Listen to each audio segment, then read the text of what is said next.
মধ্যে জামা কাপড় নেই? সবসময় ছেলেটা জামা কাপড় পরে ঘুরে বেড়াচ্ছিস? হ্যাঁ, ভাইয়ের জামা পরেছি তো কি হয়েছে? ওর জামা কি কমে গেছে?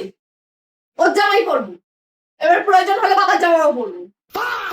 শোন, আমি ভালো কথা বলবো, মা হয়ে আমি তো খারাপ চাইবো না। আমার কথাটা শোন, বোঝার চেষ্টা কর। তোর যদি এরকম হাঁটা চলা, কথাবার্তা, বসা সবকিছু ছেলেদের মতন হয়, তাহলে কোনো ছেলে আমি খুঁজে পাবো তোর বিয়ের জন্য? হ্যাঁ, তো কি হয়েছে? আমি এরকম টাইপেরই, যে বিয়ে করবে তাকে এইসব দেখেই মানতে হবে, নাহলে কিছু করার নেই। আমি পারবো না চেঞ্জ হতে।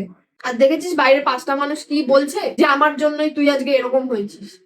কে বাইরের 5টা মানুষ? বাইরের 5টা মানুষকে আমার সামনে নিয়ে এসে বলতে বলো না, ক্ষমতা থাকলে। সাহস থাকলে আমার সামনে এসে বলতে বলো। তোমাকে কেন বলছে? আমাকে বলতে বলো। তারপর না আমি দেখাচ্ছি।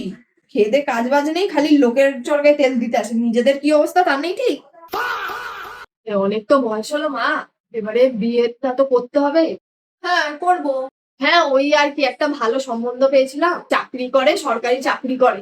ভালো থাকবি, করবি, কথা বলবো। ঠিক আছে, দেখো, করবো, অসুবিধা নেই। আচ্ছা ঠিক আছে, যা।